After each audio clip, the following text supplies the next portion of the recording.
Começar o programa de hoje, afinal de contas, o vice-governador de São Paulo, Felício Ramute, já está conosco aqui nos estúdios da Jovem Pan News em São Paulo, e a nossa apuração tem informações sobre um almoço aí que vai rolar entre Tarcísio, Ricardo Nunes e Jair Bolsonaro.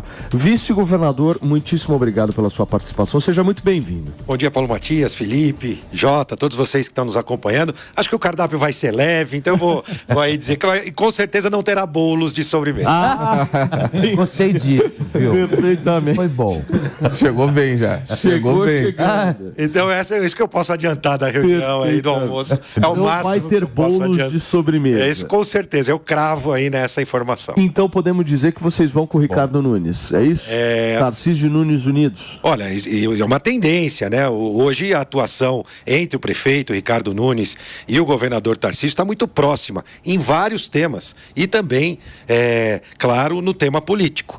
Mas o foco agora é gestão. A gente percebe o prefeito Ricardo Nunes muito focado em oferecer melhores serviços. Vamos falar aí durante a manhã sobre temas de ações conjuntas, governo do estado e prefeitura municipal, e o governador Tarcísio também. Essa proximidade, de fato, quem ganha é o cidadão, que pode contar com melhor serviço ao longo dos próximos meses. Aí sim, mais para frente, cenário eleitoral vai ficar mais claro e aí, com certeza, deve se consolidar, né, uma tendência de um apoio não só do governador Tarcísio, mas de vários outros partidos, para que a gente possa compor uma grande frente, fazendo boa política e podendo mostrar que é possível, através de uma qualidade de gestão e deixando as questões ideológicas de lado, fazer uma campanha com respeito e que possa levar ao cidadão, de fato, da cidade de São Paulo e de todas as cidades. Na verdade, a gente tem aí muitas, né, as cidades que entram no período eleitoral e muitas possibilidades, inclusive,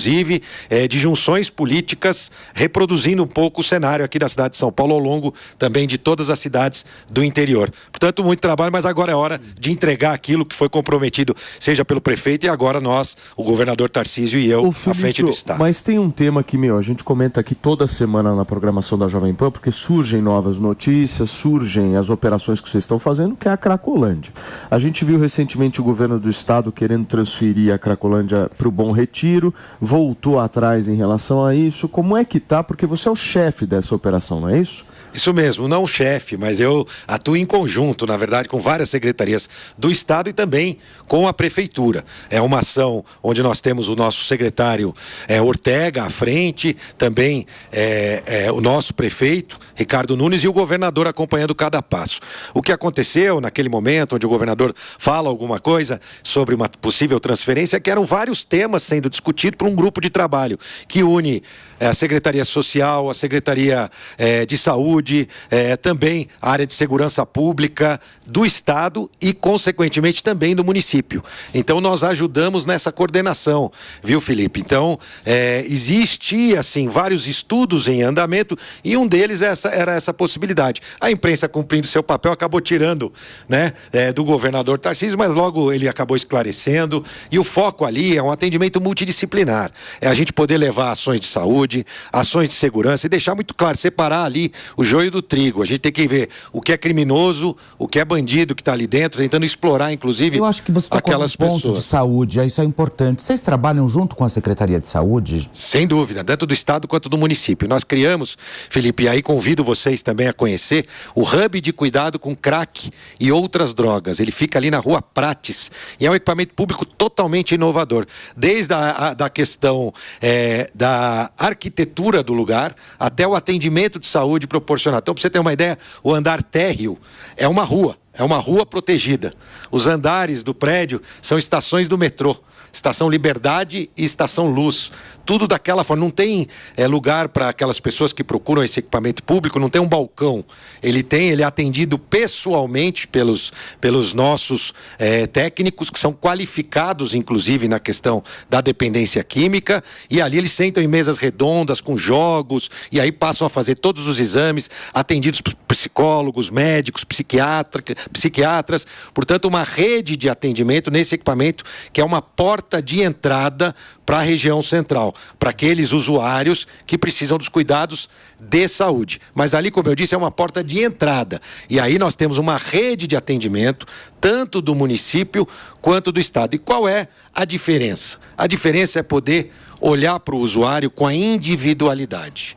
Então a gente consegue tratar o usuário conforme sua individualidade. Na verdade, existe uma jornada de cuidados e a gente oferece, então, para eles... Eu vou dar um exemplo prático. Existe um usuário que, no momento mais crítico, talvez, aproximá-lo da família pode não ser bom para os cuidados que ele vai ter.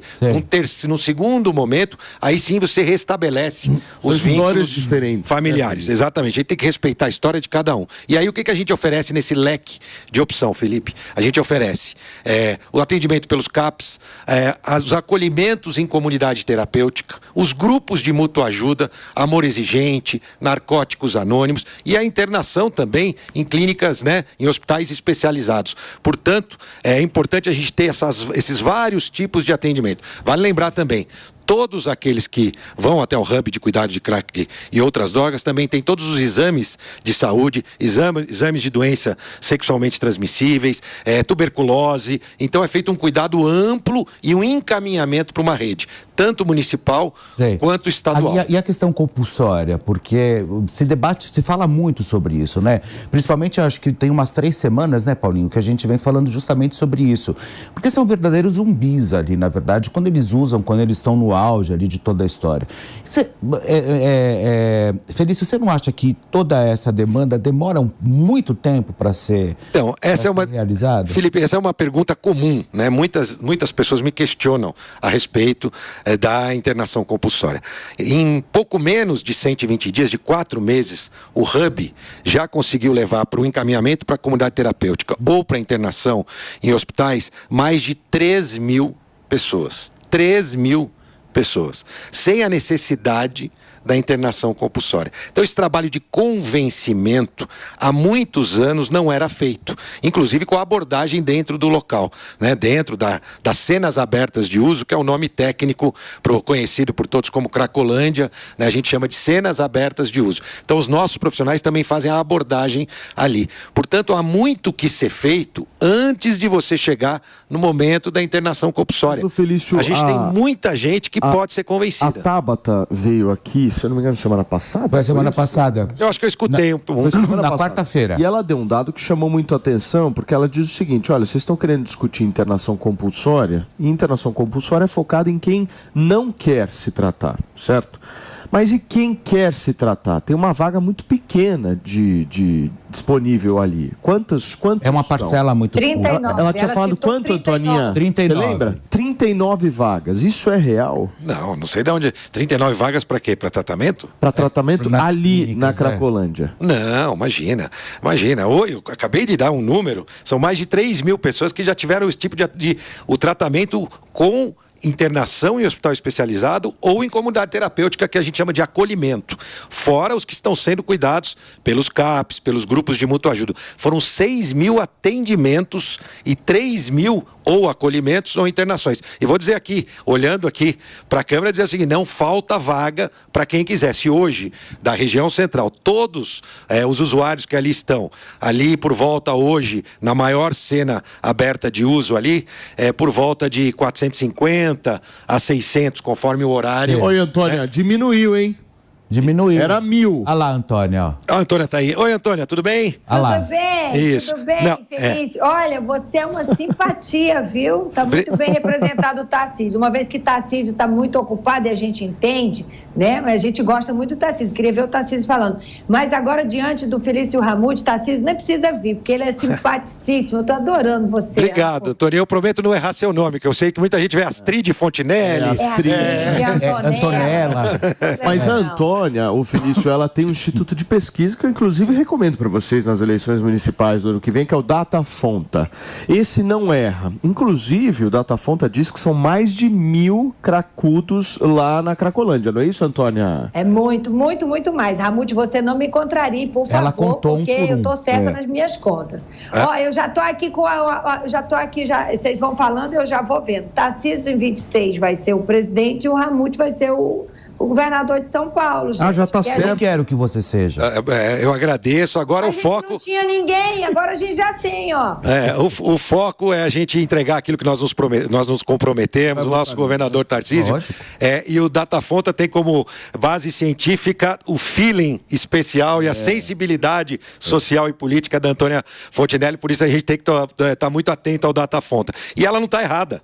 Ela falou o número certo. O que eu disse é na concentração maior na Rua dos Gusmões. Mas existem outras 4 pequenas concentrações e o número é por volta de 1.000, de fato, de 1.000 usuários ali na região central. A gente monitora todos os dias com contagens. Até, vou contar uma coisa para vocês. Para a gente conseguir chegar numa conclusão da contagem, foram 2 meses. Porque a GCM contava de um jeito, a Polícia Militar contava de um jeito, a Saúde contava de um jeito e o Social contava de outro jeito. Se chamaram Antônia. Aí, o Antônia, ela, em 3 horinhas contou todo mundo. Por isso que a integração é importante. E aí a gente sentou e agora a gente tem uma definição e mais do que isso, é publicado toda semana no site da Secretaria de Segurança Pública. Então, se você acompanhar ali, a gente publica toda semana a contagem feita, inclusive para ser questionado. Olha, não é isso, ou é aquilo, e mais do que a contagem de usuários, a gente mostra todo tipo de ocorrência criminal na região central. Então, o furto, aqueles roubos de bicicleta e os dados, né? Muita gente repete que, não, aumentou o número de roubos e furtos. Não é verdade. Diminuiu o número de roubos e furtos na região central por volta de 20% a 30% da região central nos últimos 4 meses. Está muito longe do que a gente gostaria. E de onde a Tabata tirou esses 39? Tem que perguntar para ela. Não foi na Datafonta nem do órgão oficial. Agora, vamos falar um pouquinho de educação, porque semana passada teve uma polêmica grande com o secretário de Educação a respeito dos livros e dos tablets, né? Em que pé que está isso? Bom, primeiro vamos entender, né? Isso é bom, hein? A educação, né, tem que ser prioridade para um governo e vamos procurar entender um pouquinho, um pouco mais profundamente. A gente percebe, eu vejo, acompanho o programa de vocês e vocês estão sempre aqui podendo expor, né, as opiniões de cada um de vocês. E o que a gente tem também em muitos outros programas são os especialistas. Né? Isso mas aqui também tem. Não, mas vocês sempre se colocam como comentaristas, né?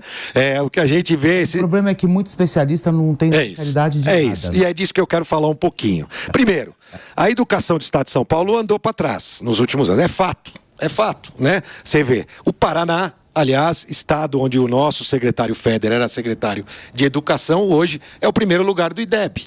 São Paulo foi ficando para trás. O Ceará tem feito um trabalho fantástico na área de educação. São Paulo ficando para trás. Então, portanto, do jeito que estava, não irá continuar. Aliás, é para isso que a gente foi eleito. O governador Tarcísio foi eleito para fazer um governo de mudança, não de ruptura, mas de mudança. E o nosso secretário Feder é também um especialista na área. E a ideia, qual é? Vamos entender. A ideia é criar um sistema de ensino do Estado. Né? Os colégios privados têm sistemas de ensino, são bem-sucedidos. E o que é um sistema de ensino? É uma metodologia de ensino, que envolve materiais didáticos que podem ser eletrônicos ou podem ser físicos. E aí ele cria uma metodologia e o ensino passa a ser mais homogêneo, né? Tem gente que pode até não concordar com isso, mas é neste caminho que o governo do estado está indo, pegando experiências bem-sucedidas para que os professores possam ter uma aula muito próxima uns dos outros. E por que eu falo próxima? Porque é o seguinte, vou dar um exemplo aqui de ciências, vai. Mitose. Lembra de mitose? Nossa, mas não me fala isso. Vai, chutei aqui um... Eu era péssimo. Péssimo. Eu detestava biologia, química. Então, vamos lá. Português, matemática. Política ele gostava. Eu detestava tudo. Então vamos pegar uma aula como mitose. O Estado... O que é mitose? Então vamos lá. Ele tem a ver com, obviamente, vamos lá, desenvolvimento das células. Né?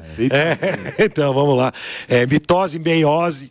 E a mitocôndria? Opa, aí sim, aí sim. Mitocôndria é boa, não é? Mas voltando à aula de mitose. Voltando à aula de mitose. Na verdade, vem um material que está preparado, que foi preparado por uma equipe e que é disponibilizado para o professor. Vocês estão querendo cutucar o governo federal? Não, mas vamos lá. Conheço. Ele baixa esse material e ele pode acrescentar o que ele quiser na aula. Então o professor não precisa usar exatamente aquela aula. Ele pode acrescentar o que ele quiser. E não é um slide comum. Ali você vai ter um desenho animado, você pode ter um filme, um pedacinho, um trechinho de algum filme, de alguma outra coisa que dá um apoio para a aula. Muito bem. Isso é projetado nas TVs, etc. Bom, parte disso pode ser impresso para o aluno que não tem condição de acessar essa aula eletronicamente. Isso é oferecido na aula e depois vai poder ser impresso. Existem também os livros do Estado. Vale lembrar, o PN... E aí tem uma coisa importante, né? O Plano Nacional do Livro Didático, PNLD, é um plano de distribuição de livros pelo governo federal. Sim. Por volta de 15% desse mercado é o mercado de São Paulo. O mercado estadual aqui de São Paulo é o fornecimento de livros para São Paulo. Esses livros são fornecidos a cada 3 anos, né? É uma leva de livros, portanto não é aquele livro que o aluno leva para casa. Esse é aquele livro que ele pode utilizar. Como a gente está criando esse sistema de ensino, ele é baseado nessas apresentações criadas pela equipe técnica da própria secretaria. Ou seja, vocês não querem seguir as diretrizes do governo federal? Não, as diretrizes têm que ser seguidas, porque você tem que seguir a Base Nacional Curricular, BNCC, você tem que seguir. Junto ao MEC, né? Na verdade, nós queremos... O MEC tem livros próprios que ele entrega, inclusive, para a secretaria. Que é o PNLD. O que nós queremos, na verdade, quando o nosso secretário Feder diz, olha, não precisa enviar o PNLD para o ano que vem, primeiro nós estamos cuidando do dinheiro público, porque ele poderia não falar nada, receber esses livros e não usar. Então a gente quer, sem hipocrisia. Então nós temos um outro objetivo. Mas as salas de aulas não estão preparadas. Isso aí, eu acho que essas críticas todas serão válidas a partir de janeiro do ano que vem, ou fevereiro, quando retornam as aulas e todos os equipamentos, todas as nossas salas de aulas têm que estar preparadas para isso. Aí vai ser o momento e as críticas vão ser importantes, né? Se as salas não estiverem preparadas. Além disso, também vai existir a possibilidade de se imprimir e outros livros que já dão apoios, que fazem parte dos livros fornecidos pelo próprio Estado, inclusive com exercícios. Então essa é a história completa. É claro que às vezes fica fácil, quando você vai abrir mão do PNLD, não quer mais livro para os alunos. Não, primeiro...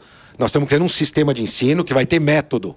Então, em qualquer sala de aula, a aula de mitose vai ser igual para todos, com o professor podendo acrescentar aquilo que ele quiser. Vale lembrar também eu vi essa semana o pessoal dizendo que era um absurdo, né, poder fazer com que o coordenador e os diretores acompanhassem as aulas dos professores. Sim. É a mesma coisa, o Tutinha não pode vir aqui acompanhar o programa de vocês? Depende.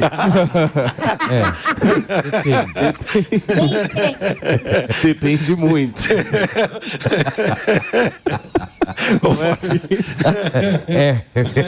Depende do dia. Mas enfim, Jotinha, você tem pergunta para o nosso Claro que eu tenho. Felício Ramon? Claro que eu tenho. Bom dia, governador, tudo bem? Obrigado por estar aqui junto com a gente. Governador, eu tenho uma dúvida, inclusive, que eu tive hoje pela manhã ao me deparar com uma notícia de ontem que o governo estava pensando em reavaliar essa política referente à impressão dos livros para as escolas. E eu tenho uma preocupação com essa ideia de que, por exemplo, na semana passada a gente teve um atrito, eu e o Antônio, estava defendendo a medida e a Antônia estava contra. Hoje ela está toda queridinha, mas na semana passada ela estava contra. Ela é assim. Ela muda bastante. Depende da semana. Só que essa ideia de, esse rótulo de Tarcísio volta atrás, me causa uma certa preocupação. Eu trouxe até algumas questões aqui. Ele voltou bem atrás. Tarcísio volta atrás e manterá Secretaria de Pessoas com Deficiência. Tarcísio volta atrás e manterá a Câmara com uniforme dos policiais, algo que ele era bem forte referente a esse tema, né?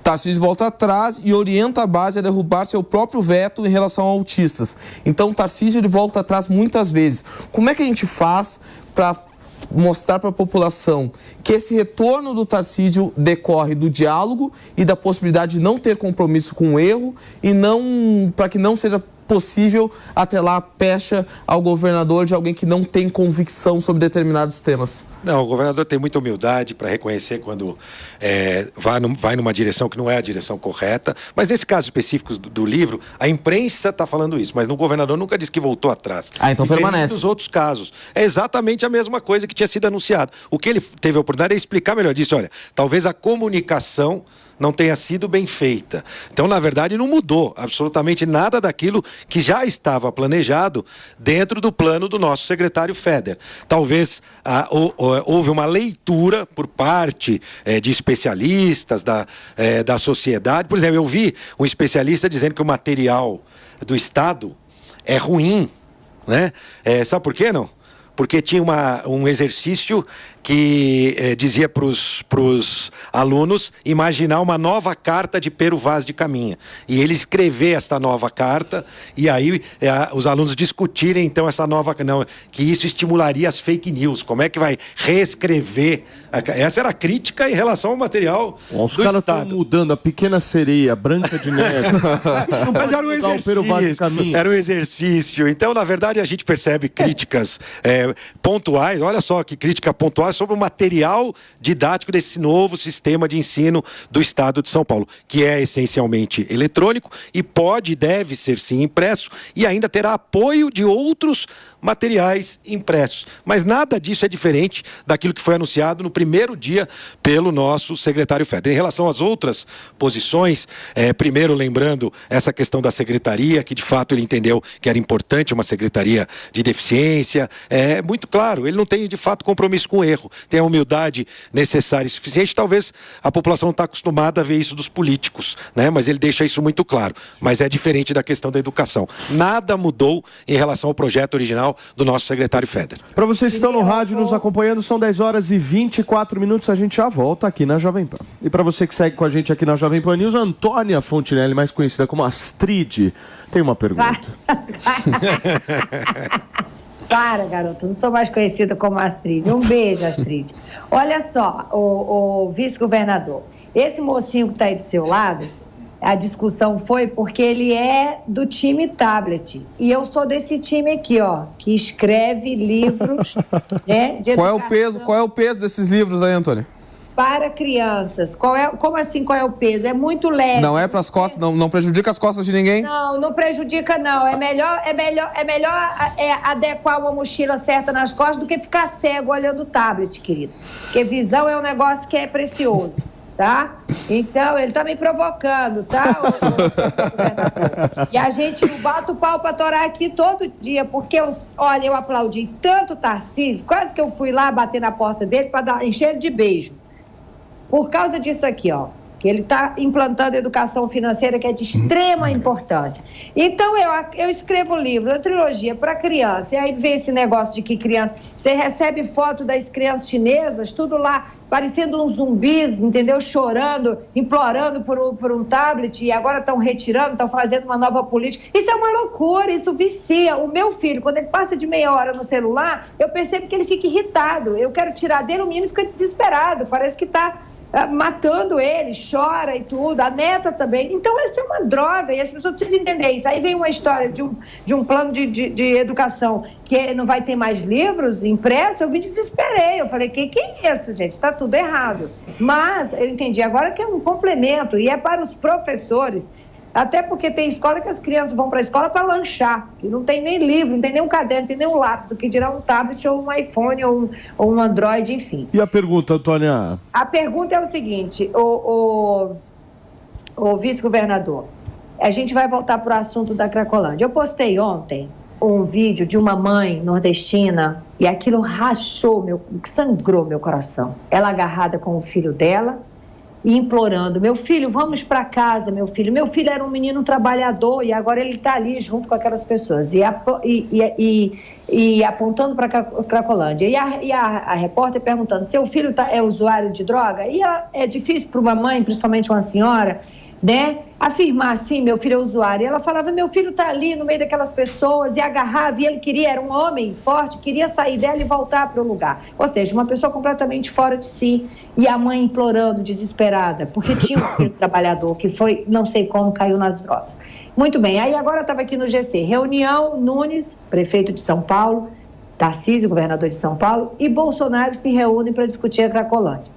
Aí eu me pergunto, no governo Bolsonaro, que eu apoiei, né, e se hoje tivesse, de novo, repito, só temos Lula e Bolsonaro, voto em Bolsonaro novamente, mas eu nunca vi essa discussão do Bolsonaro preocupado com a Cracolândia. E essa reunião não seria mais coerente ter o presidente Lula nessa reunião ou o ministro dos Direitos? Antônia, eles vão discutir apoio eleitoral, é o que eu entendi, não é isso, Felício? Hora do almoço é um bom horário para isso, até porque não está dentro do... É hora de bafafás políticos. Hora do almoço é uma boa hora para discutir sobre também cenários eleitorais, mas eles devem mostrar também as câmeras, aqui eu quero também fazer uma colocação muito importante. Na região central, né, na Cracolândia, nas cenas abertas de uso, a gente tem o que a gente chama de influxo.